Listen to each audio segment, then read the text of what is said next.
part of his design is to use the interdependent body of Christ to help each other, to strengthen its various parts. And so letting people help us it's not intuitive. Okay. Just like it won't be intuitive if that oxygen mask ever drops down on that airplane. Put the oxygen mask on yourself first. You won't do anybody any good passed out on that plane is the point. And the same, you won't do anybody any good in your church if you're passed out. What are some of the challenges pastors are facing? How can we be an encouragement to them?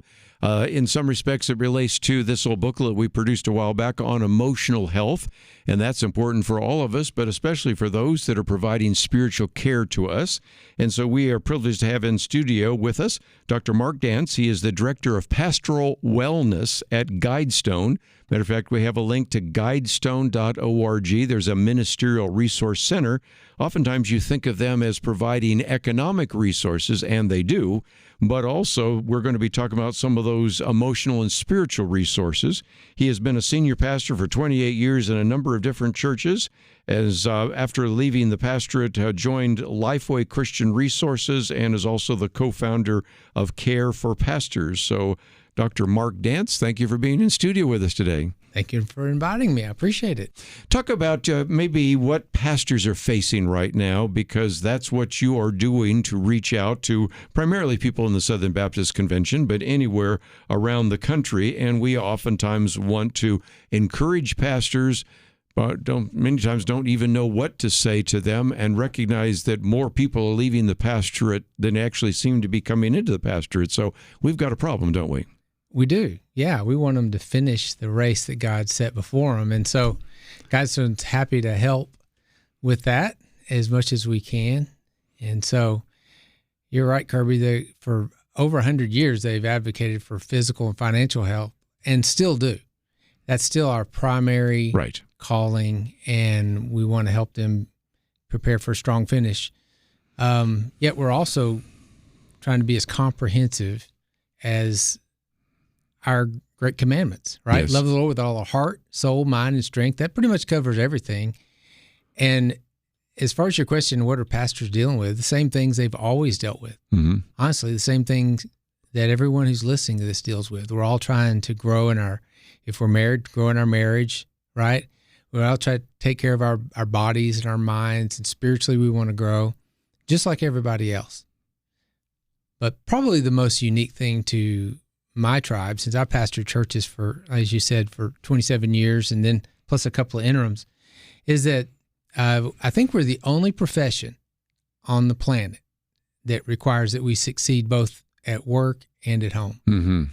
So there's a little pressure when you've got your wife and kids in the job description, right? And it also tells us to manage our homes and to manage our lives, 1 Timothy 3 and 4. And if we don't manage our homes and our lives, then we're not qualified to manage his home. And so I think that's what makes it unique, is the pressure that's in our job. Well, again, you said that this has always been a challenge for people in the church and for pastors, but even more so because I think of the kind of issues that pastors are having to address in the 21st century. And I've said this before, occasionally getting a chance to speak at a seminary, I oftentimes will say to students, you're addressing issues ranging from in vitro fertilization and end-of-life care, artificial intelligence. You're dealing with all sorts of transgender issues and all sorts of other topics, as well as drug abuse. And the list goes on, that quite frankly, a pastor in the 1940s and 1950s could not even have imagined having to address. So it's, in some respects, become more difficult and more demanding than ever before, hasn't it? I totally agree. Even in the last 36 years, I've seen that. It was 1987 when I became a pastor, pastoring a church, and we did not discuss, question, try to redefine marriage or sexuality or anything like that. It was pretty clear, and it's always been clear. It's still clear in Scripture, but we use a pretty old manual there, and that's as relevant today as it ever has been. What's changed is not just culture, because culture has dipped down to these levels of debauchery before, in many cultures. But what we have today, I mean, it's a privilege to sit here before you in this massive platform that you've built. But today, almost any pastor has a platform. That's true.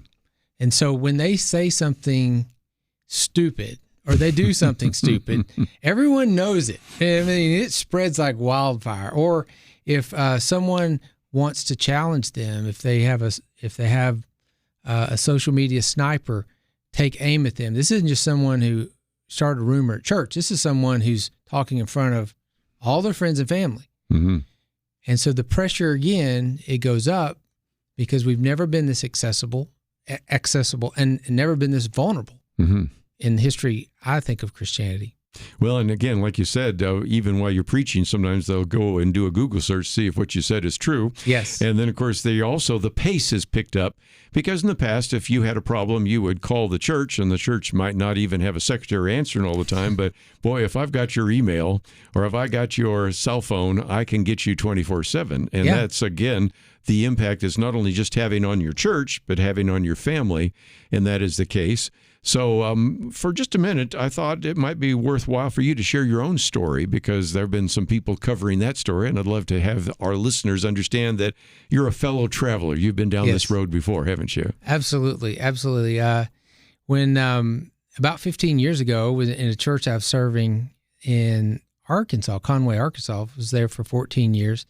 In the middle of those 14 years, we were in the middle of a relocation, a historic downtown church moving to 50 acres, and there's still all the other things that pastors do, marrying and bearing and leading and preaching, etc. And I had pretty much run out of gas, that I think everyone gets there sometime in their life, but not everybody stays there. And I was stuck.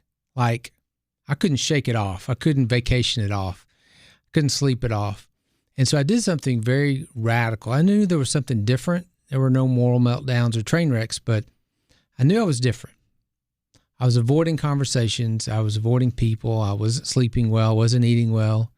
I was drastically underweight. I was 167 pounds at 6'1". And I reached out to my doctor, and I asked him for help. Fortunately, he was a friend also and a member of the church, and he asked me questions that doctors ask patients and came to the conclusion that I was clinically depressed. Right. And then he said, I'm going to, first of all, ask you to throttle down. You need to slow down. You need to basically, what he was saying, I need to take the cape off. I need to start practicing Sabbath. And also, he gave me some medication that he said, I'm not sure if this will work. We're going to try it. If this doesn't, we'll try something else. It's a pretty minor dose. But I said, hey, I'll try anything, And so within a week, I've only talked to my wife and my doctor, but within a week, a licensed therapist who was also a member of our church, didn't know my doctor, didn't know we were talking about this. She set an appointment, came by my office, and she only asked 2 questions. She said, do you know that you're clinically depressed? And are you taking anything for it? That's a great insight there from that individual. Yeah. I mean, I went from talking to nobody about it to talking to 3 trusted voices, a doctor, my wife, and a licensed therapist. And I basically added a couple of trusted lay people, and they became, excuse the pun, dance team to help get me healthy again. And they did. As if anyone listening to this suspects that they might have a challenge there or somebody in their family, I want God to use my testimony to say, first of all, you're not hopeless. You don't have to stay the way you are. Right. Second of all, please don't self-diagnose. I asked my wife, first person I mentioned was Janet, and I said, Janet, do you think I'm clinically depressed? And she thought for a second. She said, no, probably not. You're leading the church through a relocation. We had 2 teenagers at home. We had, all this going on. It's just a busy time. It's just a hard, we have hard seasons. We all do. In season, out of season. And I said, you're probably right. And the next day I realized I might as well just said, do I have cancer, by the way? So that's, there are people out there to help us.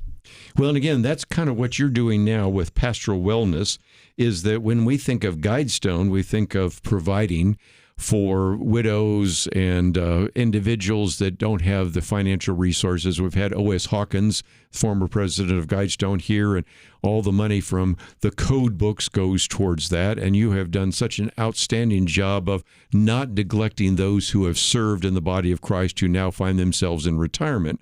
And so we certainly recognize that you wanted to minister to the financial needs, of which there are many still, and more than you can probably cover. But if you want to add to that the emotional and spiritual needs and the drain that takes place in ministry, that's really what you're about right now. So talk about how you can reach out in that regard. Well, thank you for that opportunity. We actually asked pastors. We did a very recent, last month. We got the results from an independent study and asked pastors what their greatest obstacles were. And they said physical wellness, financial wellness, and emotional. So there you go. Actually the order all was of the above. yeah. The top one was financial health or wellness. And hey, we got you on that. We have 500 professionals just willing, eager to help you with insurance, retirement, investments, help you, with financial literacy and advocacy. And as you said, Dr. Hawkins done a great job still as an ambassador for us. Mm-hmm. And then for those who are in need of help in retirement years that qualify at or below the poverty level, that's what Mission Dignity is about. And in my own book was also I donated the proceeds to Mission Dignity, but we want to help them earlier. We don't just want to help them finish well. Right. We want to help them start well. Yeah. And that's part of the problem is that sometimes what we do is we say, we're going to let you crawl around and try to navigate some of these mountain roads, but we won't put any guardrails up, but we will put a hospital at the base. So if you go over the cliff, then we'll catch you, and that's a little too late.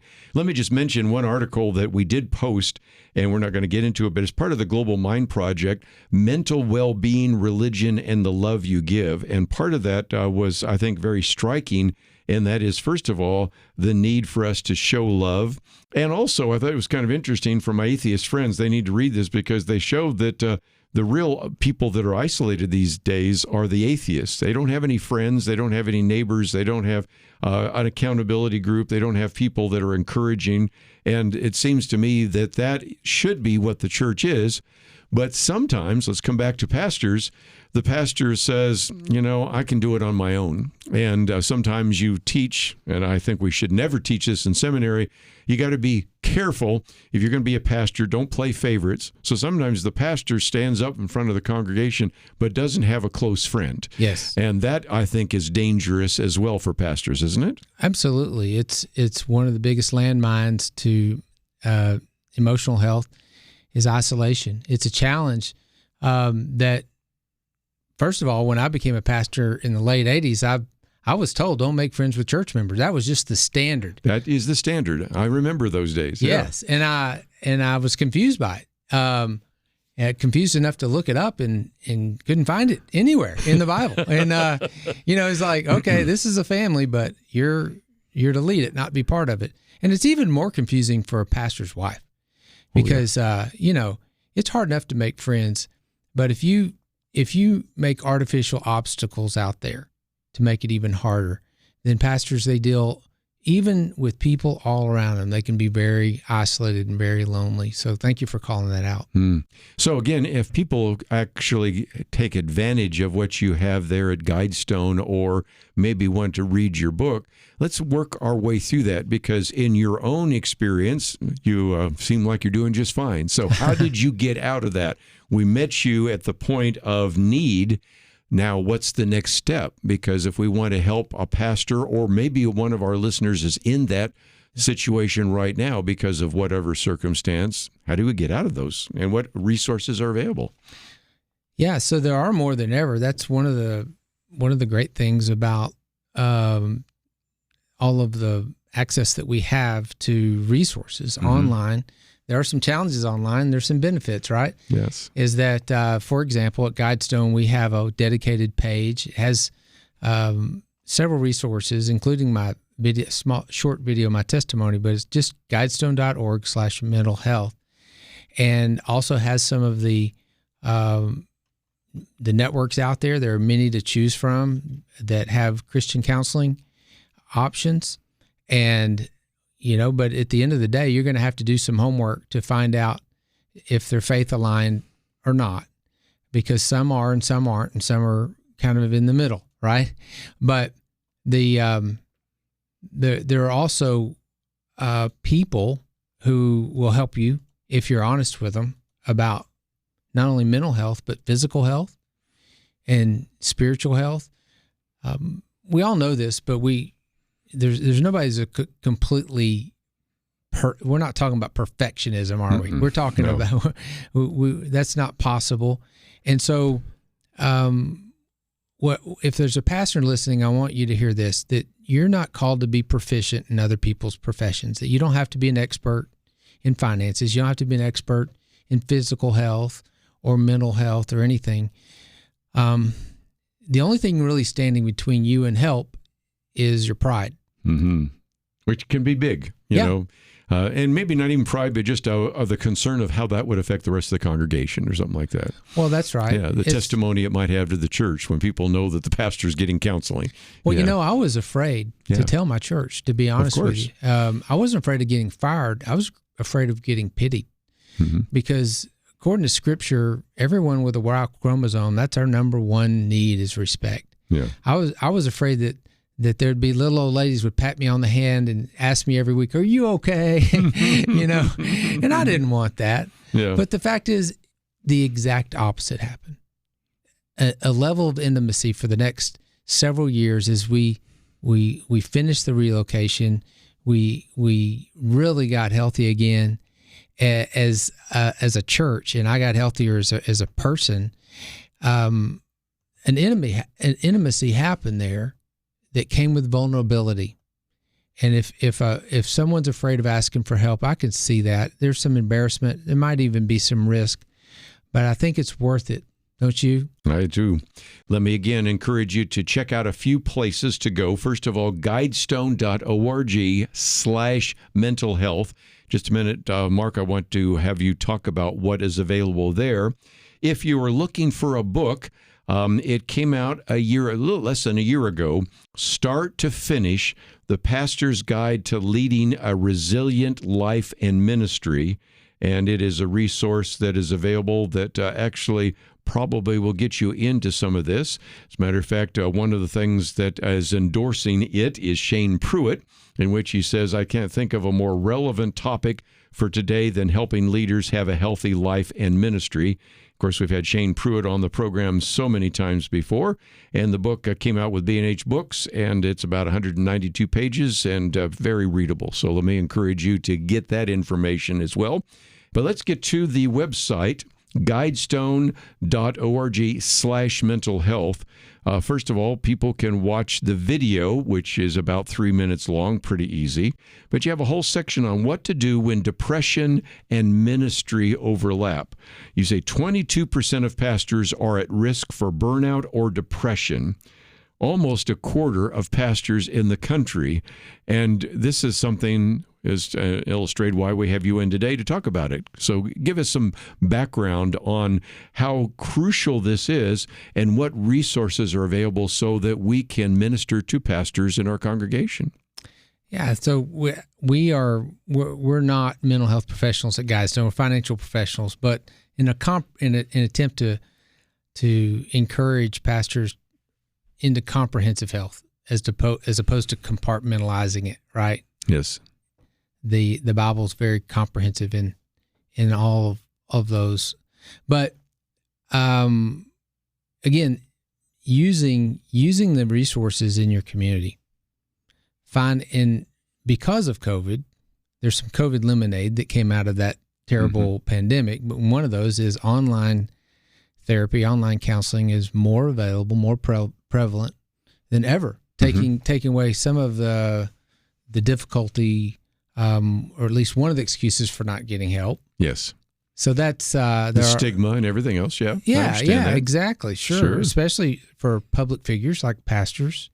And again, as I said earlier, don't self-diagnose, but let somebody just start with your general doctor. Say, hey, I've got some challenges. I'm not sleeping well. I'm not eating well, or whatever it is, the dark thoughts. And know this too, that my depression may not look like yours. If you happen to be one of those 1 out of 4 or somebody in your family, I've had people on my staff with various kinds, chronic depression or bipolar, way more serious and complicated than mine. Oh, yeah. Yes. And so the key is let people help you, right? And God still wants to be one of the voices in there, but we're pointing people to others, not pointing people to us, if that makes sense. Sure. Well, and that brings up another point, and that is the duty to refer. It does seem to me, one of the things I've tried and the few times I've taught at a doctoral ministry class is that, look, you are not a health professional. You're not a mental health professional. You're really not even a financial expert. So whenever you find yourself in a pastoral counseling setting, and somebody's asking a question about a variety of issues. It could be an ethical issue. It could be an issue of mental health. Could be even a financial issue. You need to have some people around you that you can point to, a healthcare professional, a financial expert, whatever it might be. And that's why I think what you have provided here are all sorts of ideas of different Christian counseling networks. Because so many times I'll have somebody say, well, can you recommend a good Christian counselor? I say, well, I might be able to. And matter of fact, in the past I have. But the good news, we have these incredible networks that already exist so that you can find one of those individuals. Likewise, we've had Chuck Bentley on here talking about financial issues. And again, we can say that Crown Financial and Guidestone and others can provide those. So you don't have to be an expert on all these issues, but you do need to know when you're sort of out of your comfort zone and maybe out of your expertise. Is that fair? It is. I tell pastors, you're not expected to be the most proficient person in your church financially. There's no chance you're going to be the most proficient person. But if you're the pastor, you are the most responsible person. Yes. So you can't say, well, can't bury your head and go, it doesn't matter about giving or stewardship or same at home. You're probably not even the most proficient person at home when it comes to finances. It's probably your wife or somebody. But again, you are the most responsible. It'd be the same with spiritual health or mental health, is that if you have a challenge, then take responsibility and ownership and do something about it. Rather than pretending it's either not there or that it'll go away by itself. Because God's obviously has the power to heal anybody of anything instantly. But part of his design is to use the interdependent body of Christ to help each other, to strengthen its various parts. And so letting people help us it's not intuitive. Okay? Just like it won't be intuitive if that oxygen mask ever drops down on that airplane. I have heard the speech a million times. I'll hear it again this week. Put the oxygen mask on yourself first. You won't do anybody any good passed out on that plane is the point. And the same, you won't do anybody any good in your church if you're passed out. And that's where I was. I was pretty much not ministering at optimal level because I had not practiced self-care. And self-care is not selfish, it's strategic. Paul tells Timothy 2 times, one in person in Acts 21 and one in his follow-up letter, 1 Timothy 4:16, pay attention to your life. Both times he starts with life. In Acts 21, he says, pay attention to your life and your flock.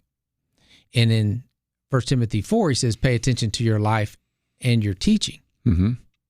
We learn a lot in schools about paying attention to our doctrine or teaching or paying attention to our flock, but we don't hear a lot unless we're listening to this radio station and some other avenues about paying attention to our life.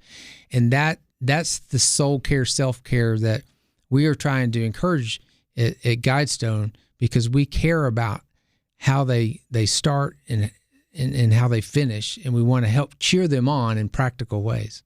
I know the first time I heard somebody talking about soul care, I thought, is that biblical? And again, what you're trying to help us understand. Yeah. And again, we've taught some real errors inside seminary That is, you need to focus on your flock. You need to focus on your teaching. If you can properly exegete the word, you'll be successful, and fail to recognize all the other aspects of pastoral ministry that need to take place. So that's just one of those myths that we've perpetuated, and that the congregation perpetuates by saying, well, here the pastor, he's above contradiction. He is certainly a godly individual, so he doesn't have any needs like I have, right? And that's, I think, something that pastors need to get over. They need to get over themselves pretty quickly, don't they? I think you're right. I mean, I've been that guy who confused denying myself with neglecting myself. That's theologically, that just doesn't mix. There's a stewardship. Twice it says in 1 Timothy 3 to manage our lives, manage our homes. So that's an ownership. Soul care and self-care are the same thing. Mm-hmm. That word is the same Greek word, and it's you. Pay attention to your life, to the one life you get. Again, we're not talking about perfectionism, but we are talking about stewarding. And when it says that the second time in 1 Timothy 4:16, if I just quote the whole thing, pay close attention to your life and your teaching, persevere in these things. For in doing this, you save not only yourself, but also your hearers. This isn't selfish where you're just trying to take care of yourself. But if you want to take care of the people around you, your hearers, then that means you're going to have to take care of yourself first. Yes. And of course, over the last couple of weeks, we've been talking about individuals. Last week with Constantine Campbell and others. These are individuals that, because they were not dealing with some important issues, did not have accountability, led to some incredible scandals that we have heard about as well. Mark Dance with us as we talk with him as the Director of Pastoral Wellness. Might just mention his book one more time, Start to Finish, The Pastor's Guide to Leading a Resilient Life and Ministry. So let's, if we can, learn maybe vicariously from you. In the midst of a change in locations, a change of venue, all sorts of things that are requiring a tremendous amount of your time and energy. If you had to do it all over again, can we learn some lessons in terms of boundaries and delegation that could have happened? Yeah, the simplest takeaway is don't ignore the fourth commandment. Mm-hmm. Honestly, that was my season, my 3-year season of clinical depression was avoidable. Mm-hmm. This was me being a bad steward of my time. I was playing the God card to fulfill a myth that was unhealthy and unsustainable, this 24/7 myth. We are not available 24/7 unless we're willing to openly disobey a cease and desist order. And so the Sabbath is a command, but it's also a gift. Yes. Right? Isaiah calls it a delight, and some pastors think that that's for everybody else, mm-hmm. and it's not. It just means stop. Right. And so everybody here probably struggles with a work-life balance, and that means work hard. You don't work, you don't eat, Paul said. But stop. Yeah. That's the rhythm that God created us to live. And that's the one takeaway that's free, and it's right there in open Scripture. Well, and again, we've talked the other day with Bruce Miller again. We did the book on rhythm years ago. We just did it again because I thought what is happening in many cases, Mark, is we're disconnected from God's creation. Because why is it that we have a 24-hour day? Well, that's the rotation of the earth. Why is it that we have the idea of seasons? Well, that's the circulation around the sun because of the tilt. Why do we have a 365-day year? That's in the orbit around the sun. Of course, you even have the monthly ideas, the lunar one. The only one that is inserted is 6 days of work and a 7th day of rest. But every one of the other, if you will, rhythms is tied to our situation, to our cosmos, to the creation itself. And yet, because we have electric lights, because we have the internet, because we have stores open 24/7, pastors have somehow convinced themselves that they don't have to work with the rhythms of nature, and they pay a very heavy price for it, don't they? Yeah, we do. We do. And again, the good news is this is preventable. Yes. It does take some discipline, some healthy fear of God. The Sabbath was originally reinforced by by the death penalty. Okay, so that's off the table. Okay, but it is, you know, and ultimately fulfilled in Jesus. But Jesus practiced the Sabbath. He was criticized 6 different times for what they thought, you know, the legalists thought he was doing it wrong, but he was doing it, right? Yeah. And so it's not time out. It's a time to recharge and to receive. Now, how you do it and when you do it might be optional. But, you know, I came into your studio, Kerby, and the first thing I did is I turned my phone into airplane mode. That's pretty simple. People cannot message me, call me, or anything during this interview. There's no interruptions. I do the very same thing when I Sabbath. I do the same thing when I settle into my home balance and I check out of work by turning off devices. And that sounds like panic button for pastors sometimes, but if you're on vacation or at night or even on your Sabbath and there's a real emergency, then give the people that need to know your wife's cell phone number, and they'll think 3 or 4 times before they call it, but they'll also, church members aren't really great at discerning what an emergency is. Yes. So there's another hack right there that could help. Well, I think you got some really good ideas here. One last time, let's talk about what's available at Guidestone. First of all, the financial resources. Whenever we've had Dr. O.S. Hawkins here, it has been amazing to me, and it has been encouraging to me that the decisions that you make financially about not investing in what we might call sinful activities are certainly ones that you might wonder, well, would that necessarily affect the financial resources of Guidestone? And you, over the years, have continually won awards because you've actually followed biblical principles about investing and stayed away from some of the investments that, unfortunately, in other people's IRAs or 401ks actually investing in. Is that fair? Well, yes. Thank you for mentioning that, because it's very important to us, both for investments and insurance, to only use faith-aligned funds. Yes. You can compete with that, because there are 2 things. One, they don't want to give up their, you know, convictions, but they also don't want to, you know, give up their money. Yeah. So we need to manage their money well, and we manage about $20 billion. But the fact is, for over 100 years, and under leadership of Dr. Hawkins and now Dr. Dilbeck, is that that's important for us to not invest in ministry or in businesses that are contrary to what we believe. Right. And so thank you for mentioning that. God has blessed that. I think so. And again, the gifts that go to Ministry Dignity from O.S. Hawkins' code books and your book as well, start to finish, go there. And again, I think it's a wonderful ministry, because I've heard some individuals, and I know other people in your office that have worked with Ministry Dignity, actually have said that there are people that actually could have dinner. And so they're struggling so much financially. Yeah. You're really ministering to those individuals. Well, and you know what? We love doing it. It's why Guidestone actually started over 100 years ago, to help pastors coming back from World War I. And, you know, Guidestone, the website you mentioned, there's two places. One is Mission Dignity. You can go, it'll populate up. But also ministerial resources for the pastors. That's right. That'll help with some of the financial literacy and advocacy tools, little 3-4 minute videos to talk about, answer questions about how to compensation salary, or why to not opt out of Social Security, or there's a bunch of practical things on there. Mission Dignity is not just looking for people to give to these pastors through that ministry and their widows, like 2,800 last year, but also we're looking for widows and ministers that qualify to give them. So if you know somebody listening to this knows a pastor who served in a Southern Baptist church for at least 10 years that might need some help for practical things, it's not that hard to get them on there, but you can go to that website and recommend someone. One last time, guidestone.org. And then specifically, we're pointing you today to guidestone.org/mental health.